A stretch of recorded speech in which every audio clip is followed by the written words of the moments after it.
Anda kembali bersama kami di NTV Prime Dialog. Pemirsa, gejolak di Selat Hormuz memanas. Militer Iran dilaporkan menyerang kapal-kapal Amerika Serikat menggunakan drone sebagai respons atas tembakan yang dilepaskan tentara Amerika Serikat ke sejumlah kapal kargo Iran. Saling ancam dua negara berkonflik semakin mengubur asa perdamaian di antara mereka. Ironisnya, drama ancaman terjadi saat gencatan senjata yang dijadwalkan sampai Rabu 22 April 2026 mendatang.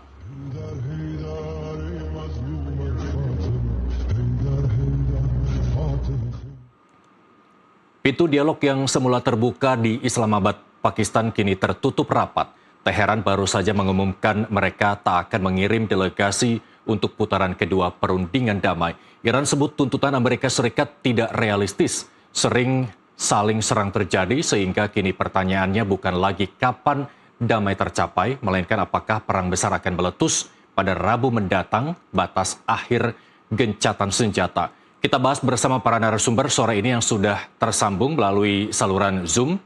Ada tenaga ahli utama Kantor Staf Presiden Panji Putranugraha dan juga kita tersambung dengan Direktur Indonesia Intelligence Institute Ridwan Habib. Pak Ridwan, selamat sore. Selamat sore, ya. Mas Irsal. Terima kasih telah bergabung bersama kami. Kita masih menunggu Mas Panji bergabung melalui sambungan Zoom. Yang terpenting saat ini pertanyaannya adalah seberapa besar kemungkinan perang kembali terjadi dan seberapa besar eskalasinya kemudian? Saya kira sangat-sangat besar ya kemungkinan eskalasinya, apalagi setelah ada sebuah kapal Iran yang mengangkut minyak berangkat dari pelabuhan Klang, Malaysia, yang akan berlabuh ke Bandar Abbas dan kemudian di tengah jalan diintersep oleh kapal perang Amerika. Saya kira ini satu tindakan yang pasti akan menimbulkan retaliasi atau perlawanan balik dari Iran. Dan tampaknya tadi Nusantara TV juga sudah memberitakan ada serangan-serangan yang sudah diluncurkan ya menggunakan drone dan itu mengarah kepada kapal-kapal Amerika.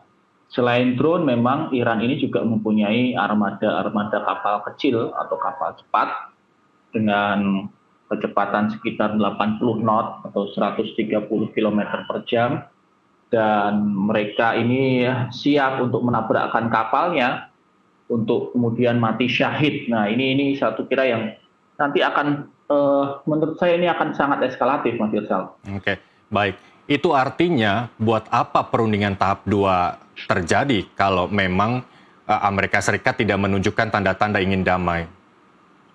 Ya, saya memantau Iran tampaknya juga masih dalam 50-50 ya. Okay. Walaupun Menteri Luar Negeri Abbas Araghchi sudah mengatakan bahwa mereka akan berangkat ke Islamabad.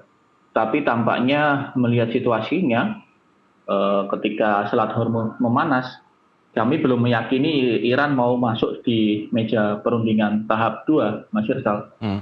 Oke, ini kita tahu bahwa Amerika Serikat selalu melanggar perjanjian gencatan senjata, tapi kita tidak boleh putus asa dengan tujuan Islamabad Pakistan menjadi mediator. Dan apa yang kemudian negara-negara yang berinisiatif menjadi mediator ke depan, apakah ini mereka anggap juga sebagai langkah yang percuma begitu? Saya kira Pakistan sudah sangat bagus ya memainkan peran, karena Pakistan ini kan uniknya dia mempunyai fakta pertahanan dengan Arab Saudi. Sementara kita tahu Arab Saudi adalah sekutu terdekat Amerika di kawasan Timur Tengah, di Teluk. Jadi sebenarnya Pakistan ini lebih condong ke, ya kalau mau fair ya, lebih condong kepada Amerika sebenarnya gitu, walaupun tidak langsung melalui Arab Saudi. Tetapi hubungan baik bertetangga dengan Iran membuat Abbas Araghchi, Golibaf, dan delegasi-delegasi dari Iran mau mendatangi Islamabad dengan jaminan keamanan dari Pakistan. Jadi saya kira ini satu hal yang sangat unik, peran Pakistan di sini, dan walaupun kita belum tahu apakah ada perundingan tahap 2, tapi kalau tahap 2 itu terjadi tampaknya ini akan berlangsung dengan baik. Oke, seberapa besar kemudian Pakistan bisa meluluhkan dua negara yang berkonflik? Selain Pakistan, menurut Anda apakah ada negara yang masih sangat dipertimbangkan oleh kedua negara yang berkonflik antara Iran dan juga Amerika Serikat jika dia jadi mediator? Ya, Mas Irsal, kalau kita lihat ya, kemungkinan kedua selain Pakistan itu Turki. Oke. Permasalahannya, Turki ini sangat keras kepada Israel. Nah, kita tahu kan, lobby-lobby ekonomi Zionisme internasional itu juga ada lobby ke politik dalam negeri Amerika ya. Walaupun Turki dengan Amerika hubungannya baik-baik saja dan Erdogan juga punya koneksi yang cukup harmonis ya dengan Presiden Trump, tetapi latar belakang Erdogan dengan Netanyahu, kemudian pernyataan-pernyataan terbarunya terkait dengan politik dalam negerinya Israel, saya kira memang agak sulit ya untuk diterima oleh Amerika. Tetapi Turki ini sangat dekat dengan Iran. Jadi kemungkinan kalau misalnya Islamabad ini gagal, dugaan saya Istanbul yang akan mengambil peran. Oke, baik. Ini Israel dan Amerika Serikat selalu melanggar gencatan senjata. Israel di Lebanon dilanggar, terus kemudian Amerika Serikat di sejumlah negara juga dilanggar. Apakah tidak memberikan efek ibaratnya, ya gue malas jadi mediator, toh ujung-ujungnya juga akan dilanggar kedua negara juga begitu? Ya memang dinamika politik internasional ini tampaknya memang akan berubah menjadi tatanan dunia baru ya. Ketika Iran mau melawan sebuah superhegemon sebesar Amerika Serikat yang didukung oleh dana-dana dari Zionis Israel. Kalau ini bisa dilakukan, maka kita tahu tatanan dunia yang selama ini seolah-olah Amerika Serikat adalah polisi dunia, ini bisa dipatahkan ya, bisa dipatahkan mitos ini oleh Iran. Dan kalau itu terjadi, Iran malah akan menjadi satu negara yang cukup dominan di kawasan. Dan di Timur Tengah kalau misalnya kelihatan Iran ini dominan, saya meyakini negara-negara Teluk akan berpindah haluan ke Iran. Termasuk juga misalnya Bahrain, Qatar, Oman. Mereka sedang mempertimbangkan untuk berpindah haluan dari pro Amerika Serikat menjadi pro Iran. Walaupun mereka Sunni ya, dan Iran mayoritas Syiah. Ya, oke, baik. Pak Ridwan, ini kita tahu bahwa blokade Amerika Serikat ini serius dilakukan begitu ya, bukan hanya sebatas hanya gertak begitu ya, dan juga ini juga ada serangan. Menurut Anda seberapa besar blokade Amerika Serikat terhadap ekonomi Iran? Ekonomi Iran ini, Mas Irsal, dia sudah terbiasa diblokade bahkan 35 tahun ya. Oleh Amerika. Jadi kalau kemudian ini misalnya akan diblokade dalam konteks dicegat kapal-kapalnya dari Selat Hormuz, saya meyakini Iran masih punya banyak strategi untuk kemudian memikirkan bagaimana dia mempertahankan ekonomi dalam negerinya. Memang tidak kemudian serta-merta ya, misalnya mereka masih punya cadangan minyak di dalam negerinya sendiri, kemudian mereka punya jalur-jalur perdagangan yang unik melalui Pakistan, yang melalui perbatasan Pakistan yang kemudian nanti bisa mengarah ke arah Rusia dan kemudian ujungnya ke Tiongkok.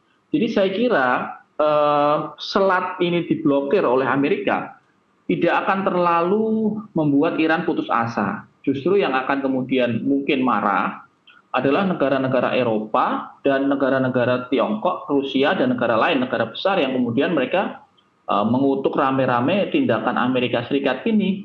Karena ini jelas melanggar hukum humaniter laut internasional. Karena itu kan perairan lepas, itu Blue Water Navy. Jadi tidak boleh kemudian ada semacam intersepsi seperti itu. Oke, Iran akan membalas serangan Amerika Serikat dengan terhadap kapal-kapal yang akan dan menuju ke Iran. Menurut Anda seberapa hitung-hitungan kalkulasi Iran kalau memang harus berperang kembali dengan Amerika Serikat? Ya, ada 3 strategi mereka. Yang pertama menggunakan drone kamikaze ya.